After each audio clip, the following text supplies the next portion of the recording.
اللهم صل على سيدنا ومولانا محمد معدن الجود والكرم وآله وأصحابه الكرام وابنه الكريم وبارك وسلم صلاة دائمة سرمدا أبدا۔ اسلامی سال کا پہلا دن ہے، محرم الحرام کی آج پہلی تاریخ، اور اللہ کا شکر ہے کہ یہ نیا سال جمعہ کے دن سے شروع ہو رہا ہے۔ اللہ تعالی اس نئے سال کو ہم سب کے لیے خیر و برکت والا سال بنائے۔ ویسے تو اے مومنوں، سال کی شروعات ہی سے مسلمانوں کو قربانی کا جذبہ سکھایا جاتا ہے۔ ذی الحجہ کے مہینے میں بہت بڑی قربانی، جس کو ذبح عظیم کہا ہے قرآن عظیم نے، سیدنا اسماعیل علیہ السلام کی قربانی کی یاد دلائی جاتی ہے۔ اور محرم آتے ہی شرق و غرب، شمال و جنوب، تمام تر مومنین کے درمیان ایک چرچا مشہور ہو جاتا ہے، وہ صبت رسول، لخت جگر بطول سیدہ فاطمۃ الزہرا کے آنکھوں کے نور سیدنا امام حسین اعظم رضی اللہ تعالی عنہ کی قربانی کے چرچے ہیں۔ اور میرے عزیزو، صدیاں بیت گئی سیدنا امام حسین کی قربانی کو لے کر، لیکن ذکر اب تک پرانا نہیں ہوا۔ ہر سال مسلمانوں کے درمیان یہ ذکر بڑے زور و شور سے آتا ہے، اور بڑے اہتمام کے ساتھ مومنین اس کا سننے کا اہتمام کرتے ہیں۔ میں ایک چیز آپ کو بتاؤں، کبھی کسی نے یہ نہیں کہا کہ ہر سال کربلا کی داستانیں کیوں سناتے۔ آدمی اگر ایک کہانی سنا ہو تو دوسری مرتبہ سننے کا اس کو دل نہیں کرتا، یا اگر بہت انٹرسٹڈ ہے تو دوسری مرتبہ سن لے گا، تیسری مرتبہ دل نہیں کرتا۔ لیکن مجھے بتاؤ، بچپن سے ہر سال آپ شوق سے سنتے ہیں یا نہیں امام حسین کو؟ اور کبھی مقرر سے یہ نہیں کہتے یا سنانے والے سے یہ نہیں کہتے کہ ہر سال یہی سنایا جا رہا ہے، بلکہ میں یہ کہتا ہوں، ہم اگر ہر سال کربلا کی داستانیں سناتے ہیں تو چلو مان لیا کہ کوئی مولوی صاحب لوگوں نے یہ شروع کر رکھا ہو، لیکن یہ کروڑوں کے عوام کیا پاگل ہے جو ہر سال سننا چاہتے ہیں؟ حقیقت میں بات یہ ہے، میں اس کو ایک فلسفے سے سمجھانا چاہتا ہوں۔ آپ کلمہ کون سا پڑھتے ہیں؟ لا الہ الا اللہ محمد رسول اللہ۔ آپ کے باپ کا کلمہ بھی یہی تھا، آپ کے دادا کا کلمہ بھی یہی تھا، پردادا کا بھی کلمہ یہی تھا، سالوں پہلے بھی جائیں تو صحابہ، تابعین، اولیاء کا کلمہ بھی یہی تھا۔ 14 صدیاں بیت گئی، ہر صدی میں یہی کلمہ، اور آج بھی ہم اس کلمے کو ایک ایک بار نہیں سینکڑوں مرتبہ پڑھتے ہیں، اپنے بچوں کو بھی یہی یاد دلاتے ہیں۔ لیکن کبھی یہ کیوں نہیں کہتے کہ یہ کلمہ بہت پرانا ہے، اسی کو کیوں پڑھا جاتا ہے؟ نیا کلمہ نہیں آئے گا، پرانا ہے، سب کو پتا ہے، لیکن پڑھنے میں کبھی کسی کو اکتاہٹ بھی نہیں آتی۔ کلمہ طیبہ جو پڑھتا ہے اسے اندازہ ہوتا ہوگا شوق سے اس کا ورد کرتا ہے۔ جہاں پر بھی ذکر کر کے دیکھیں آپ لا الہ الا اللہ محمد الرسول اللہ کا، اکتاہٹ نہیں آتی، بے چینی نہیں ہے، اس میں جدت ہے، اس میں نیاپن ہے۔ یہ کلمہ ہر صدی کا ہے، ہر زمانے کا ہے۔ تو 14 صدیوں سے جب کلمہ پرانا نہیں ہوا تو پھر وہ بات ہمیں یاد آتی، حسین اعظم ہے کون، جس کو اس شعر سے سمجھا گیا ہے، سر داد نہ داد دست در دست یزید، حقا کے بنائے لا الہ است حسین۔ سر دے دیا ہاتھ نہ دیا یزید کے ہاتھ میں، اور حق تو یہ ہے کہ لا الہ کی جڑ کا نام حسین ہے۔ تو لا الہ کی جڑ کا نام، لا الہ کی بنیاد کا نام حسین ہے۔ تو جس طرح کلمہ پرانا نہیں ہوتا، اسی طرح حسین کا تذکرہ بھی کبھی پرانا نہیں ہوتا۔ عزیزان گرامی، محرم الحرام یہ حرمت والے 4 مہینوں میں سے ایک ہے۔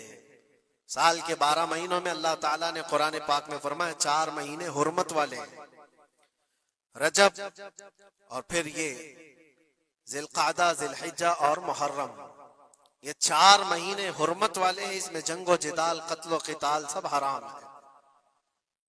صرف آپس کی بات نہیں کر رہا میں، کسی دوسرے کے ساتھ بھی جو جنگیں ہوتی تھی اس وقت یہ سب حرام ہو جاتی، سب تلواریں نیچے رکھ لیے جاتے حرمت والے مہینوں۔ لیکن تف ہے، لعنت ہے اس یزیدی فوج پر جس نے حرمت والے مہینے کا بھی خیال نہیں کیا، اور نہ ہی کفار و مشرکین سے ان کا مقابلہ تھا، بلکہ رسول اللہ کے گھر والوں سے مقابلہ تھا، اہل بیت اطہار سے مقابلہ تھا۔ حرمت والے مہینوں کی دھجیاں اڑا دی گئی، کربلا کے اس میدان کو پورا لالا زار کر دیا، اس طرح خون ریز کر دیا گیا، ہر جگہ اہل بیت کے ٹکڑے نظر آتے تھے۔ وہ ایک عظیم سانحہ ہے، ایک عظیم حادثہ ہے جس کو رہتی دنیا تک بھلایا نہیں جا سکتا۔ آج میں تھوڑی باتیں عرض کر کے آپ کے سامنے یہ بات رکھوں گا۔ اللہ کے نبی صلی اللہ تعالیٰ علیہ وسلم نے اس حرمت والے مہینے کی فضیلت بھی بیان فرمائی، اور اس محرم میں حضرت حفصہ رضی اللہ تعالیٰ عنہ جو حضور کی زوجہ ہیں، وہ فرماتی ہیں رسول پاک صلی اللہ تعالیٰ علیہ وسلم 4 عمل زندگی میں کبھی ترک نہیں کرتے تھے، چھوڑتے نہیں تھے۔ وہ کیا ہیں؟ تو آپ فرماتی ہیں ان میں سے ایک عاشورہ کا روزہ حضور کبھی نہیں چھوڑتے تھے۔ عاشورہ کا روزہ رسول پاک صلی اللہ تعالیٰ علیہ وسلم کبھی ترک نہیں فرماتے، اس کی بڑی فضیلت ہے۔ یہ عاشورہ کیا ہے؟ 10ویں محرم کے دن کو عاشورہ کہا جاتا ہے، بڑا تاریخی دن ہے، اور بلکہ اللہ کے نبی صلی اللہ علیہ وسلم نے یہ بھی فرمایا قیامت بھی اسی دن کو آنے والی ہے۔ 10 محرم الحرام ہوگی اور جمعہ کا دن ہی ہوگا جس دن سور پھونکا جائے گا اور پوری دنیا فنا کر دی جائے گی اور قیامت کا منظر قائم ہو جائے گا۔ عاشورہ کا دن آتا ہے تو اے مومنو، سب کے سب اللہ کی بارگاہ میں دوڑ آ جاؤ، عبادت کے لیے لگ جاؤ، اور اس دن یہ یاد کرنا چاہیے کہ یہی وہ دن ہوگا جب ہمیں بارگاہ رب العزت میں کھڑا کیا جائے گا۔ اولین سے لے کر آخرین تک جتنے بھی پیدا ہوئے اس روئے زمین پر سب کو اٹھایا جائے گا، حساب و کتاب ہوگا، اور وہ 50,000 سال کے برابر کا ایک دن ہوگا۔ اس دن کو یاد کر کے عاشورہ کا اہتمام کرنا ضروری ہے۔ عاشورہ میں تو ویسی یادگاریں بہت ہیں۔ آدم علیہ السلام کے متعلق ان کی توبہ اسی دن قبول ہوئی۔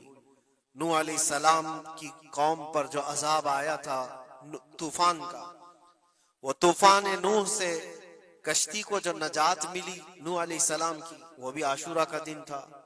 سیدنا یونس علیہ السلام کو مچھلی کے پیٹ سے باہر نکالا گیا، وہ بھی عاشورہ کا دن تھا۔ موسیٰ علیہ السلام کو فرعون سے نجات دی گئی، فرعون غرق ہو گیا، پانی میں ڈبو دیا گیا، وہ بھی عاشورہ کا دن تھا۔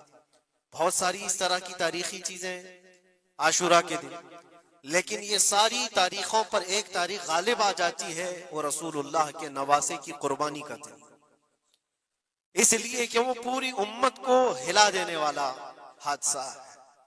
نبی آخر الزمان صلی اللہ تعالی علیہ وسلم نے اپنے اس لخت جگر کو، اپنے اس نور نظر کو، جس کے لیے اپنے سجدے لمبے کر دیا کرتے تھے، جانتے ہیں آپ حضور پاک صلی اللہ علیہ وسلم کے ایک بیٹے تھے حضرت ابراہیم، اور یہ اسی زمانے کے ہیں جب حضرت امام حسین بھی پیدا ہوئے تھے، اور حضور کی گود میں آپ کے اپنے بیٹے بھی تھے۔ حضور صلی اللہ تعالیٰ علیہ وسلم کے وہ ایک ہی بیٹے ہیں جو 6 مہینے تک زندہ رہے۔ حضور صلی اللہ علیہ وسلم اپنی گود میں بٹھا کر انہیں پیار کر رہے تھے، اور امام حسین کو بھی گود میں رکھے ہوئے تھے۔ ایک طرف نواسا ہے اور ایک طرف بیٹا ہے۔ جبرائیل امین نے آ کر کے عرض کیا اللہ کے نبی صلی اللہ علیہ وسلم سے، کہا رب تبارک و تعالیٰ کی منشا یہ ہے کہ ان دونوں میں سے آپ کسی ایک ہی کو رکھ سکتے ہیں۔ اللہ کے نبی صلی اللہ علیہ وسلم نے امام حسین پر اپنے بیٹے کو قربان کر دیا۔ کہا اے جبرائیل، حسین کو رہنے دو، اس لیے کہ یہ میری آنکھوں کا بھی نور ہے اور فاطمہ کی آنکھوں کا بھی نور ہے۔ پھر چند ہی دن کے بعد حضرت ابراہیم کا انتقال ہو گیا۔ آپ اندازہ کریں جس حسین اعظم کے لیے رسول پاک صلی اللہ علیہ وسلم نے اپنے بیٹے کو قربان کیا، اور مدینے کی گلیوں میں جس کو اپنے کندھوں پر اٹھا کر سوار کرتے تھے، امام حسین حضور کے صلی اللہ تعالیٰ علیہ وسلم کے کندھوں پر سواری کیا کرتے تھے۔ دوش نبوت جن کی سواری ہو، اندازہ کر سکتا ہے کوئی؟ اس حسین اعظم کے چرچے مدینہ طیبہ میں بچپن میں ہی عام تھے. صحابہ اکرام رضوان اللہ تعالی علیہ مجمعین دیکھتے تھے کبھی حضور صلی اللہ تعالی علیہ وسلم مسجد نبوی تشریف لاتے تو یہ دونوں شہزادے حضور کے جبے پر لٹکے ہوئے آتے تھے. کبھی حضور منبر پر کھڑے ہیں تو ایک شہزادہ حضور کے ایک قدم کو پکڑا ہے, دوسرا دوسرے قدم کو پکڑا ہوا ہے. یہ تو ان کی پرورش تھی جو بچپنے کی تھی. صحابہ ان کی اس بچپنے پر رشک کیا کرتے تھے اور صحابہ اکرام رضوان اللہ تعالی علیہ مجمعین ادب حد درجے کا کرتے تھے. آپ کو میں بتاؤں ادب تو ایسا تھا اہل بیت اطہار کا. امام حسین کی عمر چھوٹی سی تھی, امام حسین, اور ایک زمانہ ایسا تھا جب حضور پاک صلی اللہ علیہ وسلم کے وصال کے بعد حضرت ابو بکر کا زمانہ آیا, 2.5 سال آپ نے خلافت کی. پھر اس کے بعد حضرت عمر کا دور خلافت شروع ہوا, اور حضرت عمر کے دور خلافت کو کون نہیں جانتا. ایسے روب و دبدبے والا خلیفہ کہ لوگ ان کی ہیبت سے کانپتے تھے. قیصر و کسریٰ کانپ رہے ہوتے تھے, بڑی بڑی فوجیں تھراتی تھی اس نام سے, حضرت عمر کے نام سے. ان کے دور خلافت میں ایک بار ایسا ہوا تھا کہ حضرت عمر کے بیٹے ہیں عبداللہ, اور ان کا اور حضرت امام حسین کا بچپن میں کچھ جھگڑا ہو گیا. چھوٹی عمر تھی, امام حسین کی بھی عمر چھوٹی تھی, عبداللہ کی عمر بھی چھوٹی تھی. دونوں تکرار کرتے رہے, کچھ نہ کچھ بات چیت ہوئی ہوگی. تو حضرت حسین نے حضرت عبداللہ کو غصے میں یوں کہا, تو کیا مجھ سے بحث کرتا ہے, تیرا باپ تو میرے نانا کا غلام تھا, خلیفہ وقت ہیں وہ, اور ان کو اس طرح سے کہا تیرا باپ آج جو خلیفہ ہے وہ میرے نانا کا غلام تھا. حضرت عبداللہ کو یہ بات لگی, کہا میں یہ شکایت امیر المومنین سے کروں گا. وہ دوڑ کر کے آئے, خلیفہ وقت ہے جس کے سامنے کھڑے ہونے کے لیے اچھے اچھے کانپ جاتے تھے. بیٹے نے آ کر کے کہا حضرت عمر فاروق سے کہ ابا آج میری حسین سے تکرار ہوئی اور جھگڑے میں انہوں نے مجھے یوں تانا مارا کہ تیرا باپ میرے نانا کا غلام تھا. حضرت عمر اتر آئے کرسی سے اور کہا کیا حسین نے ایسا کہا؟ کہا بالکل ایسا ہی کہا. تو حضرت عبداللہ کہتے ہیں ابا کا جلال دیکھ کر کے میں سمجھ گیا کہ حسین کو سزا ملے گی. کہا جاؤ حسین کو بلا لاؤ, حسین کو بلا لاؤ, انہوں نے یہ کہا ہے میں سننا چاہتا ہوں. حضرت عبداللہ دوڑے ہوئے گئے, چند اور لوگ بھی ساتھ میں آ گئے کہ حسین کی پیشی ہو گئی ہے خلیفہ وقت کے دربار میں. امیر المومنین عمر ابن خطاب نے طلب کیا ہے. حضرت حسین آئے اور وہ شہزادے کے اندر جو روب و دبدبہ ہے, جلال ہے, جمال ہے, وہ بچپنے سے قائم ہے. رسول اللہ صلی اللہ علیہ وسلم کا لعاب پاک جس نے پیا, خلیفہ وقت کے سامنے آ کر کھڑے ہوئے. حضرت عمر نے پوچھا حسین میرے بیٹے کو کیا آپ نے ایسا کہا ہے کہ تیرا باپ میرے نانا کا غلام تھا؟ حضرت حسین نے کہا ہاں میں نے کہا ہے. ڈر کس بات کا, خوف کس بات کا, جو کہا ہے وہ کہہ رہا ہوں, ہاں میں نے کہا. حضرت عمر نے کہا کیسے کہے بتاؤ, کس طرح سے تم نے کہا تھا, بول کے بتاؤ. حضرت حسین نے کہا میں نے عبداللہ سے یہ کہا تیرا باپ میرے نانا کا غلام تھا. حضرت عمر نے کہا اور ایک بار بولو. حضرت حسین نے پھر کہا عبداللہ تیرا باپ میرے نانا کا غلام تھا. حضرت عمر نے کہا اور ایک بار بولو. 3 بار بولنے کے بعد ان کے دونوں بازو پکڑ کر کے گھٹنے زمین پر ٹیک دیا. حضرت امیر المومنین کہتے ہیں میری بخشش کے لیے تمہارے جملے ہی کافی ہو گئے. آپ نے جو مجھے سند دی ہے اے حسین, بس یہ جملہ کل قیامت کے دن بھی کہہ دینا, جب میرا حساب ہو رہا ہو تو اتنا کہہ دینا عبداللہ کا باپ عمر میرے نانا کا غلام تھا. اس لیے کہ رسول کریم صلی اللہ علیہ وسلم نے فرمایا ہے الحسن والحسین سیدہ شباب اہل الجنہ, حسن اور حسین جنتی جوانوں کے سردار ہیں. یہ جسے اجازت دے دیں وہ جنت میں چلا جائے گا, جسے یہ کہہ دیں وہ کہ یہ میرے نانا کا غلام ہے. مجھے بتاؤ میرے عزیزو, اس حسین اعظم کی بات میں کر رہا ہوں, وقت کا باروب خلیفہ امیر المومنین عمر ابن خطاب جن کے سامنے گھٹنے ٹیک کر کے بیٹھے اور کہے یہ جملہ دوبارہ کہو, ان کا مقام کیا ہو سکتا. حد درجے کا ادب صحابہ اکرام کے اندر تھا. اور ایک مرتبہ ایسا بھی ہوا تھا، حضرت عمر ممبر پر کھڑے تھے، حضرت امام حسین اپنے گھر سے دوڑتے ہوئے آئے. یہ وہ منظر تھا جب انہوں نے اپنے نانا کو ممبر پر خطبہ دیتے ہوئے سنا ہے. زمانہ انہوں نے آنکھیں کھولی ہیں حضور کی گود میں، بچپنا پایا ہے رسول اللہ کے گھر میں، اور دیکھا ہے سب سے پہلے خطبہ دیتے ہوئے تو اپنے نانا کو دیکھا تھا. لیکن جب رسول کریم صلی اللہ علیہ وسلم کی وفات ہو گئی تو پورا اندھیرا سا چھایا ہوا تھا. حضرت امام حسین ان کے متعلق ہے کہ ایک بار حضرت عمر ممبر پر کھڑے تھے، وہ دوڑتے ہوئے آئے مسجد میں. حضرت حسین کو ایسا لگا کہ رسول اللہ خطبہ دے رہے ہیں. وہ یادیں کہاں سے جاتی جو رسول اللہ کو خطبہ دیتے ہوئے دیکھا تھا. دوڑتے ہوئے آئے، دیکھا عمر فاروق خطبہ دے رہے ہیں تو چیخ کر کے کہا کہ آپ میرے نانا کے ممبر سے اتر جاؤ، یہ میرے باپ کا ممبر ہے، اپنے باپ کے ممبر پر جاؤ، تمہارے باپ کے ممبر پر جاؤ. حضرت عمر اتر گئے، یہ نہیں کہ خطبہ قائم رکھا، فوراً اترا اور شہزادے کو پکڑ کر کے رونے لگ گئے. سچ کہا ہے حسین، یہ ممبر تو تمہارے گھر کا ہی ہے، یہ ممبر تمہارے باپ کا ہے، تمہارے نانا کا ہے، اور انہوں نے یہ عزت بخشی ہے ہمیں کہ ہم اس ممبر پر کھڑے ہوتے ہیں. اگر آپ اجازت دیں تو میں خطبہ دوں، ورنہ میں یہیں بیٹھا رہوں. یہ مقام تھا امام حسین کا، بچپنے کی بات کر رہا ہوں. پھر انہوں نے کہا آپ خطبہ دیں. حضرت عمر خطبہ دینے لگے. عزیزان گرامی، رسول کریم صلی اللہ تعالی علیہ وسلم کے اس عظیم خانوادے کی بات کر رہا ہوں. دنیا نے امام حسین کی داستانیں کربلا کی بہت سنائی، اور ہم بھی سناتے رہے اور سنتے بھی رہے. وہ تو آخری وقت کی قربانیاں ہیں. جب آپ کی زندگی پاک تمام ہونے کو آئی اس وقت تو کربلا میں پہنچے، لیکن آپ کی ابتدائی زندگی اور آپ کی جوانی، یہ سب معاملات ہر نوجوان کے سامنے ہونا چاہیے. اگر نوجوان آج ہمارا یہ کہتا ہے کہ میرا آئیڈیل حسین ہے، تو اس کو حسین کی زندگی پڑھنا چاہیے. اگر وہ پڑھے گا تو یزیدیوں کی طرح جینا چھوڑ دے گا. جینے کا طریقہ یزیدیوں کی طرح اور نعرے حسین کے ہوں تو یہ زمین و آسمان کا فرق ہے میرے عزیزوں. سیدنا امام حسین رضی اللہ تعالیٰ عنہ کے گھرانے کی بات میں آپ کو کہوں. ایک بار حضور پاک صلی اللہ تعالیٰ علیہ وسلم حضرت فاطمہ کے گھر تشریف لائے تھے. یہ کون سا وقت تھا میں آپ کو بتاؤں. بچے دونوں بیمار تھے، امام حسن اور امام حسین. تو حضرت فاطمہ نے منت کر لی تھی کہ اگر یہ بچے صحت یاب ہو جائیں تو 3 روزے رکھیں گے. حضرت علی نے بھی منت کر لی. تو اس کے بعد بچے صحت یاب ہو گئے تو روزے رکھے.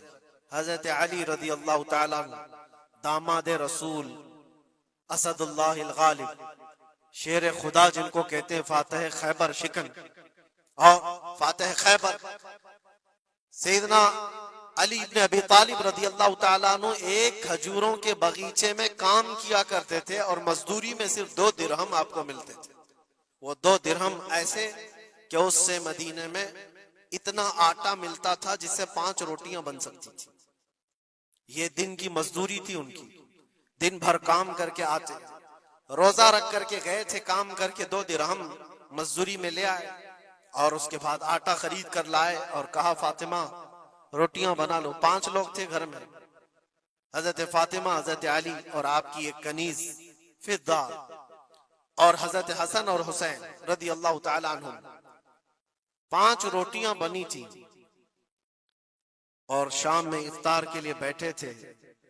تو عین افطار کے وقت ایک مسکین دروازے پر آتا ہے، وہ کہتا ہے یہ اہل بیت کا گھرانہ ہے، میں بہت بھوکا ہوں، کیا مجھے کچھ کھلایا جا سکتا ہے؟ حضرت فاطمہ نے 5 روٹیاں اٹھا کر اس کی جھولی میں ڈال دی، ایک بھی نہیں رکھا، اور پانی پی کر افطار کر لیا. کیا یہ کر سکتا ہے ہم میں سے کوئی؟ افطاری کے وقت ہمارے سامنے رکھا ہوا سامان ادھر سے ادھر ہونے نہیں دیتے. کوئی تمہارا شربت تھوڑا سا اٹھا لے تو دیکھو پارا کتنا چڑھ جاتا ہے. افطاری کے وقت تو سب کو بھوک شدت کی لگی رہتی ہے، اور اس وقت گھر میں جو موجود ہے وہ اٹھا کے دے دینا. مسکین تو لے کر چلا گیا اور یہ پانی سے افطار کر کے رہ گئے. رات کو اسی پانی سے سحری بھی، دوسرا روزہ تھا. حضرت علی مزدوری پر گئے، پھر وہی مزدوری اور آٹا لائے، 5 روٹیاں بنی اور افطار میں بیٹھے تھے کہ ایک یتیم بچہ آ گیا جس کے ماں باپ نہیں تھے. اس نے آواز لگانی شروع کی کہ میرا کوئی نہیں ہے، میرا آسرا نہیں ہے، میرا باپ نہیں ہے، میں یتیم ہوں، کیا مجھے اس گھر سے کھلایا جا سکتا ہے؟ آج حضرت فاطمہ نے وہ 5 روٹیاں اٹھائی، اس کی جھولی میں ڈال دی، کہا صبر کر لو، ہم پانی پی لیں گے. پانی پی کر دوسرا دن افطار کر لیا انہوں نے، اور اس دن اسی طرح سے سحری کیے. اور تیسرا روزہ تھا. کون رکھ سکتا ہے میرے عزیز؟ ایک روزہ ہی لوگوں کے لیے کتنا بھاری ہوتا ہے. تیسرا روزہ تھا بغیر کسی چیز کے کھائے ہوئے. اور تیسرے روزے کے بعد پھر مزدوری کی حضرت علی نے، پھر اتنی مزدوری سے آٹا خرید لائے، 5 روٹیاں بنی. اور آج ان کے کھانے کا وقت تھا، افطاری کرنے ہی والے تھے. جیل سے چھوٹا ہوا ایک قیدی ان کے گھر کے پاس آیا. قیدی تھا جو برسوں سے جیل کی سزا کاٹ رہا تھا. اچانک آیا اور کہا میں بہت بھوکا ہوں، میرے پاس کوئی اسباب نہیں، کھانے پینے کا کوئی سامان نہیں، اور میں نے اس گھرانے کی بڑی تعریف سنی ہے، یہ اہل بیت کا گھرانہ ہے، کیا مجھے کھلایا جا سکتا ہے؟ یقیناً وہ لجپال گھرانہ ہے، وہ سخی گھرانہ ہے. آج بھی 5 روٹیاں اٹھائی اور ڈال دی. اور حالت یہ ہو گئی تھی کہ سب کا پیٹ پیٹ سے لگ گیا تھا اور آواز نہیں نکل رہی تھی کسی کی. تیسرا دن گزرا تھا اور اس وقت سب حسنین کریمین طاق میں دبکے ہوئے اندر بیٹھے ہوئے تھے. حضرت علی جھکے ہوئے تھے، حضرت فاطمہ بھی وہ سجدے میں تھی. رسول کریم صلی اللہ تعالی علیہ وسلم اس حالت میں اس گھرانے میں تشریف لاتے اور آئے. آواز دیا تو آواز کسی کی نکل نہیں رہی، سناٹا ہے گھر میں.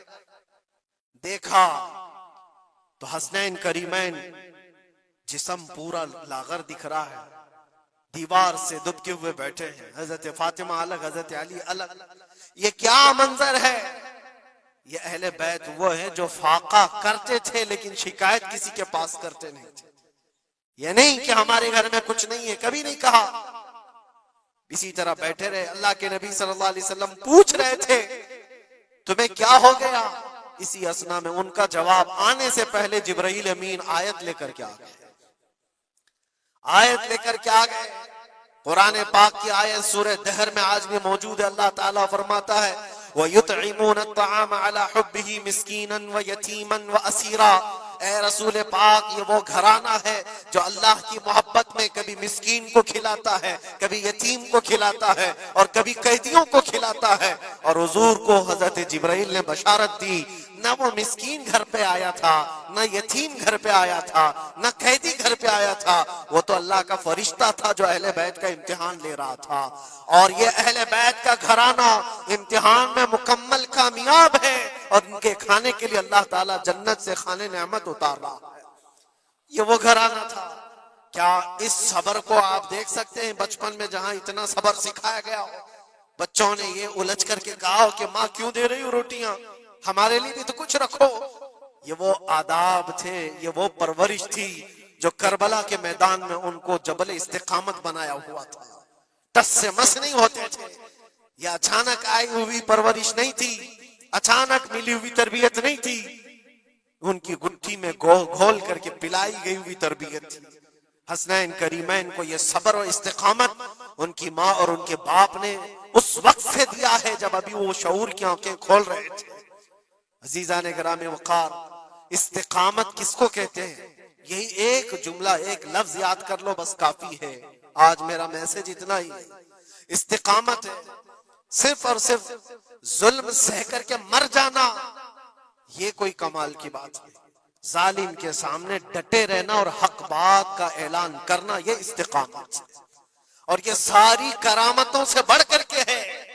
ساری کرامتیں، جو بھی ولی کرامت دکھاتا ہے وہ نبوت کا پرتو ہوتا ہے، معجزے کا پرتو ہوتا ہے. نبی معجزہ دکھاتے ہیں. معجزہ کیا ہے؟ ایسا کام جو عام انسان نہیں کر سکتا. جیسے حضرت موسیٰ علیہ السلام نے اپنے لکڑی کو زمین پر ڈالا تو وہ سانپ بن گیا، اژدھا بن گیا. حضرت عیسیٰ علیہ السلام مٹی کے پرندے کو پھونک مارتے تھے تو وہ اڑ جاتا تھا. یہ معجزہ ہے. اور ولی سے جو کام صادر ہوتا ہے ایسا جو عام انسان نہیں کر سکتا، اس کو کیا کہتے ہیں؟ کرامت. ولی سے کرامت ثابت ہوتی ہے. بہت سارے اولیاء کرام سے کرامتیں صادر ہوئی. سرکار غوث پاک رضی اللہ تعالیٰ عنہ کی کرامتیں بہت ہیں، سرکار غریب نواز کی کرامت ہے، بہت سارے اولیاء کرام کی بہت سی کرامتیں. انہوں نے کبھی پانی پر اپنے مصلے بچھائے، کبھی ہواؤں میں چل کے دکھائے، یا پھر محیر العقول کام جو عام انسان کی سمجھ میں نہ آئے، یہ سب کرامتیں دیکھ کر انسان حیرت میں آ جاتا ہے، ایسا کیسے؟ اور آج بھی سارے لوگ اسی چکر میں باباؤں کے پیچھے گھومتے رہتے ہیں کہ کوئی چمتکار دکھ جائے، چمتکار نظر آ جائے. چمتکار دیکھنے کے لیے انسان پاگل ہو جاتا ہے. اسی جو آپ کی زبان میں چمتکار اور کرامت الگ چیز ہے. جادوگر کوئی چیز دکھا رہا ہے وہ چمتکار ہے. کرامت دیکھ کر کے تم یہ سمجھنے لگتے ہو اس سے بڑا کوئی ہو ہی نہیں سکتا، اس سے بڑا کوئی نہیں ہو سکتا. اگر تمہارے سامنے کوئی بابا ہوا میں اڑ کے دکھا دیا تو ہو گیا پھر تمہارا، ساری چیزیں اس کے پیچھے قربان. اس سے پہنچا ہوا کوئی نہیں. میں آپ کو کہتا ہوں دنیا کی ساری کرامتیں ایک جگہ پر حق بات پر اٹل ہو جانا استقامت اس سے بڑھ کر کے. وہ امام حسین نے کربلا کے میدان میں دکھایا ہے. کرامت کیا ہے امام حسین نہیں دکھا سکتے تھے؟ ارے سارے اولیاء جن کے قدموں سے لگے ہوئے ہو، جہاں سے ولایت بٹ رہی ہو. حضرت مولا علی کو کیا کہتے ہیں؟ شاہ ولایت کہا جاتا ہے. سارے اولیاء کرام کی ولایت وہاں جاتی ہے.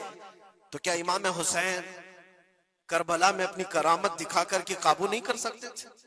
اور لوگوں کے اس ذہن میں آنے والے سوال کو دور کرنے کے لیے امام حسین کے شہزادوں میں 600 سال بعد آنے والے غریب نواز نے اجمیر کی دھرتی پر دکھایا بھی تھا. تم اگر پانی بند کرتے ہو تو معین الدین ایک کھٹوری میں پورا پانی سما سکتا ہے. کیا نہیں ہوئی تھی؟ انا ساگر کا پورا پانی ایک کھٹوری میں سرکار غریب نواز کے حکم پر نہیں جمع ہوا تھا، اور آپ نے چھوڑ دیا تو پانی پورا چلا گیا. وہ 600 سال بعد آنے والے غریب نواز جو امام حسین کی اولاد میں سے اتنے سالوں بعد آنے والی اولاد میں یہ پاور ہے، یہ طاقت ہے، تو حسین کے ہاتھوں میں کیا طاقت ہو سکتی؟ ارے دریائے فرات تو ان کے قدموں سے لگ کر کے بہتا اگر حکم دیتے. لیکن امام حسین رضی اللہ تعالیٰ عنہ کرامت سے اگر وہ معاملہ حل کر دیتے تو ہم جیسے نکموں کے لیے آئیڈیل کون ہوتا؟ ہم جیسے غریبوں کے لیے آئیڈیل کون ہوتا؟ وہ تو بڑے لوگ تھے، متقی تھے، پرہیزگار تھے، رسول اللہ کے خاندان سے تھے. انہوں نے کرامتوں سے ان معاملات کو حل کیا ہوگا. لیکن ہم جیسے لوگ اس زمانے میں اپنے دور کے یزیدیوں سے لڑنے کا وقت ہوتا تو ہم کون سی کرامت دکھاتے؟ اسی لیے امام حسین نے قیامت تک آنے والے مسلمانوں کے لیے کرامت دکھا کر کے اس میدان کو فتح نہیں کیا، استقامت دکھا کر. یہ میسج تھا کہ اے مسلمانوں، جیسی بھی بڑی طاقت تمہارے سامنے آئے ڈٹے رہو، جمے رہو، اور مرنے کا خوف نہ رکھو. اگر کٹ جاتے ہو، مر جاتے ہو تو کوئی فرق نہیں پڑتا، کیونکہ رب تبارک و تعالیٰ نے پہلے ہی قرآن میں گواہی دے دی ہے وَلَا تَقُولُوا لِمَنْ يُقْتَلُ فِي سَبِيلِ اللَّهِ أَمْوَاتٌ بَلْ أَحْيَاءٌ وَلَكِنْ لَا تَشْعُرُونَ. جو اللہ کی راہ میں مارے جائیں انہیں مردہ نہ کہو، وہ زندہ ہیں، تمہیں اس کا شعور نہیں. اور وہ زندگی تو آج بھی ہم دیکھ رہے ہیں، آج بھی ہم دیکھ رہے ہیں. اسلام زندہ ہوتا ہے ہر کربلا کے بعد. کیا یہ نہیں دیکھ رہے؟ ہر گھر پہ امام حسین کے چرچے. جلنے والے ہوں گے، کڑنے والے ہوں گے، لیکن ان کو انگلیوں پہ گنا جا سکتا ہے. باقی چاہنے والوں کی تعداد ستاروں سے زیادہ ہے. امام حسین کا جھنڈا آج بھی اسی طرح لہرا رہا ہے. سچ بتاؤں میں آپ کو، کبھی آپ کو اتفاق ہو تو ملک شام کے دمشق میں بھی جانا، جہاں پر 3 سال یزید کا دربار لگتا تھا.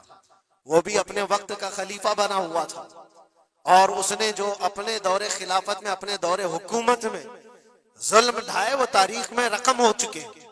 جا کر کے پوچھنا اہل شام سے، دمشق والوں سے، کہ ایک دور یہاں تمہارا بادشاہ رہتا تھا، شام کا حکمران یزید، وہ کہاں ہے، اس کی قبر کہاں ہے؟ لوگ تو بغلیں اٹھا کر کے آپ کو کہیں گے کہ یہاں تو کوئی ایسی قبر نہیں دی. ہاں ہم کو پتا ہے، بعض مورخین نے، بعض دانشور جو پڑھے لکھے وہ کہتے ہیں جہاں پر سارا کچرا ایک جگہ پھینکا جاتا ہے، ڈم کیا جاتا ہے دمشق کا، وہاں کہیں اس کی قبر کھو گئی ہے، اس میں کہیں قبر کھو گئی ہے.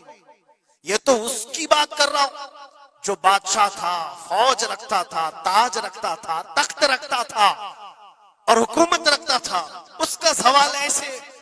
پھر آؤ عراق کی سرزمین پر اور کربلا جاؤ. سوچو، ایک کھلا چٹیل میدان تھا، یہاں پر کوئی آبادی نہیں تھی، دور دور تک ایک دریائے فرات بہتی تھی اور باقی کچھ نہیں تھا. اور جا کر کے آپ ڈھونڈنے لگ جاؤ گے کہ وہ میدان کہاں ہے، تو تمہیں میدان نہیں ملے گا، ہر جگہ آبادی ہی آبادی. ایک حسین و جمیل شہر ہے، اور لوگوں سے پوچھو کہ یہاں تو ہم نے سنا تھا رسول اللہ کے شہزادے حسین کو کاٹ کر کے ٹکڑوں میں بدل دیا گیا تھا، ان کے شہزادوں کو، اور امام حسین کے سر کو الگ کر دیا گیا، جسم کو الگ کر دیا گیا، ان کے بیٹوں کے جسم پر گھوڑے دوڑا دیے گئے تھے. سنا تو ایسا تھا کہ ان کے سب جسم کو اس طرح سے بکھیر دیا گیا تھا. وہ کہاں ہیں؟ کیا مٹ گئے تاریخ میں؟ نہیں، آپ کو ہاتھ پکڑ کر لے جا کر ایسے دربار میں کھڑا کریں گے جس دربار کی اونچائی دیکھنے سے ٹوپی گر جاتی ہے. اس حسین دربار کو دیکھتے ہی دل میں ہیبت طاری ہوتی ہے، اور پھر تم بے اختیار یہ کہہ دو گے، حسین کا دربار دیکھتے ہی تمہاری زبان سے یہ الفاظ نکل پڑیں گے، شاہ است حسین، بادشاہ است حسین. وہ اب بھی بادشاہ ہے، اب بھی شاہ ہے، اور ہزاروں لوگوں کو دیکھا ہے ہم نے حسین اعظم کی قبر پاک کے پاس آتے ہیں. میں پوچھا تھا ایک بڑے بزرگ سے، چٹیاں وہاں پر بہت اندر رہتی ہیں، بہت سارے لوگ اپنے پیسے بھی ڈالتے ہیں، نذرانے بھی پیش کرتے ہیں، بہت ساری چٹیاں ہوتی ہیں. میں نے پوچھا چٹیاں کیا ہیں؟ کہا برسوں سے رواج ہے، جب کسی کا کوئی مسئلہ حل نہیں ہوتا تو وہ پورا چٹی میں اپنا لکھ کر کے لاتا ہے اور امام حسین کے پاس پیش کرتا ہے، اس لیے کہ اس کا وجدان یہ کہتا ہے ہم رعایا ہیں اور وہ بادشاہ ہے. بادشاہ کے سامنے اگر شکایت نہ کی جائے تو پھر کس کے سامنے کی جائے؟ لوگ اپنی شکایتیں آج بھی پیش کرتے ہیں. میں کہنا یہ چاہتا ہوں میرے عزیزو، 14 صدیوں کے بعد بھی جس کی بادشاہت ختم نہیں ہوتی، وہ کس بات کی وجہ سے ہے؟ وہ استقامت کی بنیاد پر ہے. اسی لیے تو قرآن میں اللہ نے فرمایا ان الذین قالوا ربنا اللہ ثم استقاموا، بے شک وہ لوگ جنہوں نے کہا ہمارا رب اللہ ہے پھر جمے رہ گئے، تتنزل علیہم الملائکہ، ان پر اللہ فرشتے اتارتا ہے، اور فرشتے یہ کہتے ہوئے آتے ہیں جو استقامت کے ساتھ کھڑا ہے اس کو کہ گھبراؤ مت، ڈرو مت، ان قریب اللہ تبارک و تعالیٰ نے جو تم سے وعدہ کیا ہے وہ تمہیں ملنے والا ہے. یہ استقامت کے ساتھ رہنے والے کے لیے ملائکہ اتارے جاتے ہیں. آج بھی ہمارا امتحان اسی استقامت کو لے کر کے ہے، کتنے جمے رہو گے، کتنے ڈٹے رہو گے، یہی امتحان آنے والا ہے. آگے بھی دیکھنا، اس زمانے میں بھی دیکھنا، تمہاری ٹوپیاں اتاری جا رہی، تمہاری داڑیاں نوچی جا رہی، تمہارے برقعے، تمہارے حجاب سب سوالیہ نشان ہیں. اب تو حالات یہ ہو گئے ہیں، لوگوں کو اتنی کھجلی ہے کہ اذان کی آواز سے بھی پورے جسم میں کچھ لوگوں کو کھجلیاں ہوتی ہیں. تکلیفیں اتنی ہیں کہ سب اتار دو، کوئی اذان کی آواز نہیں. صدیوں سے جو اذان کی آوازیں گونج رہی تھی، آج پتہ نہیں پاگلوں کے دماغ میں کون سی چیز سوار ہے، کون سا شیطان سوار ہے. یہ صرف اور صرف اس لیے نہیں ہے کہ ابھی کے بنے ہوئے شیطان ہیں، شیطان تو پرانے ہیں، لیکن امتحان کی گھڑی تمہاری ہے. وقت ابھی ہمارے امتحان کا آ چکا ہے. یہ جو پوری دنیا کے حالات آپ دیکھ رہے ہیں، ان حالات میں بھی میرے عزیزو ایک بات یاد رکھنا، بہت سارے طوفان، بہت ساری آندھیاں آئیں گی. اگر تم ایمان کی حفاظت کے ساتھ اس دنیا سے گئے تو امن میں ہو، ورنہ اللہ کے نبی صلی اللہ علیہ وسلم نے اسی زمانے کے لیے فرمایا تھا وہ زمانہ آئے گا میری امت پر کہ صبح مومن ہوں گے، شام میں کافر ہو جائیں گے. شام میں مومن سوئیں گے، صبح کافر اٹھیں گے. وہ اس زمانے میں ہم آ چکے ہیں جہاں ایمان کا سودا ہونے لگ گیا ہے. لوگ تو آج، مجھے پتا ہے میں ہر چیز پر بات کروں تو بہت لمبی بات چلی جائے گی. ہماری قوم میں سب سے زیادہ وہ غدار لوگ موجود ہیں جو چند ٹکوں کے لیے، جو چند پیسوں کے لیے مخبری کیا کرتے ہیں اور ایمان بیچتے ہیں. ان کو کیا حاصل ہوتا ہے؟ اپنی قوم کی خبریں جا کر کے لوگوں کو پہنچانا، پولیس کو خبر دینا، اس کو خبر دینا، نیتاؤں کی چاٹو گیری کرنا. یہ سب چیزیں تمہارے ہاں کہاں سے آ گئی؟ تم تو خیر امت ہو، حسین اعظم کے غلاموں میں تمہارا نام ہوتا ہے. تمہارا سینہ تو ایسا ہونا چاہیے کہ کبھی تمہیں کوئی غلامی پہ جھکا نہ سکے. لیکن جو لوگ غلامی کو پسند کر کے تلوے چھاٹنا چاہتے ہو، یاد رکھنا اس دنیا میں بھی ذلت ہے، آخرت میں بھی بڑی ذلت ہے. بہت بڑی ذلت کا توق اٹھا کر کے اٹھائے جائیں گے. اسی لیے باز آؤ اے نوجوانوں، میں آپ سے کہتا ہوں، لالچ پر، پیسوں پر، تھوڑی سہولت دینے پر اگر تم بک جاتے ہو تو تم سے زیادہ اس روئے زمین پر کوئی بدنصیب نہیں ہوگا، کوئی بدنصیب نہیں ہوگا. آپ کو پتا ہے منافقین کے رد میں اللہ نے کتنی آیتیں اتاری، اور قرآن میں اللہ نے فرمایا ان المنافقین فی الدرک الاسفل من النار، بے شک منافقین جہنم کے سب سے نیچے حصے میں ہوں گے، سب سے زیادہ عذاب میں ہوں گے. کون ہے وہ منافق؟ جو چہرے سے مسلمان دکھتے ہوں اندر سے کافر ہوتے ہیں. یہ دغا باز، دھوکے باز. آج پتہ ہے آپ کو ایران کی اس لڑائی میں سب سے زیادہ اسے نقصان کس چیز سے ہوا تھا؟ میں اس جنگ پر بات نہیں کر رہا، لیکن اس مقابلے کو آپ اپنے سامنے جو پیش آ رہی ہیں ان حالات کو دیکھ کر کے سمجھو. سب سے زیادہ یہودیوں کی طرف سے نہیں، ان کی قوم میں موجود ان کے غداروں سے تھا، جنہوں نے جگہ جگہ بم اڑائے، جگہ جگہ اسرائیل کا کام کیا وہاں پر. یہ سارے ہر زمانے میں ہوتے ہیں. ان کو کیا فائدہ تھا؟ ان کو کیا چیز ملنے والی تھی؟ بس تھوڑے سے پیسے یا تھوڑی سی سہولتیں یا تھوڑا سا دنیا کا عیش ملتا. یہ ہر زمانے میں ہوتا ہے. یہ تمہاری زندگی میں کبھی آفر آئے تو ٹھکرا دینا، اس لیے کہ رسول اللہ سے غداری کبھی نہیں کرنا. حضور پاک صلی اللہ تعالی علیہ وسلم کو قبر میں بھی تمہیں منہ دکھانا ہے اور حشر میں بھی منہ دکھانا ہے. آج تمہاری دشمنی بھی اگر کسی مسلمان سے ہو جائے تو اس کی خبر گیری کرنا یا اس کی جاسوسی کر کے دوسرے تک پہنچانا، یہ سخت قبیح کام ہے، بہت ہی برا فعل ہے. اس اللہ تعالیٰ کی اس پر لعنت ہے جو اس طرح کے کاموں میں مصروف ہے. غداروں سے بہت بڑا نقصان ہے. آج استقامت کی بات میں کر رہا ہوں، ایسے حالات بھی تمہارے ساتھ آئیں گے، تمہارے اپنے ٹوٹ جائیں گے، بکھر جائیں گے، لوگ چھوڑ کر کے غداری کریں. آپ کو میں بتاؤں، میں قید کے حالت میں تھا، 22 دن تک مجھے ادھر سے ادھر گھمایا جا رہا تھا انویسٹیگیشن کے نام پر. ایسا لگ رہا تھا کہ یہ بہت بڑا کوئی آتنکوادی پکڑ کر کے لائے، پورا جلوس لے کر کے گھوم رہے. ارے دو جملے کیا بولے جس کی بنیاد پر اتنے ساری تم نے گھما دیے ساری چیزیں. میں کبھی بولتا نہیں اس چیز پر. آج میں آپ کو بتا رہا ہوں، میرے سامنے بیٹھا ہوا آفیسر جو انویسٹیگیشن کر رہا ہو، اسے تو 5 چیزیں معلوم تھی، وہ یہ چیزیں پوچھ رہا ہے، لیکن سامنے مجھے خود اس نے بتایا.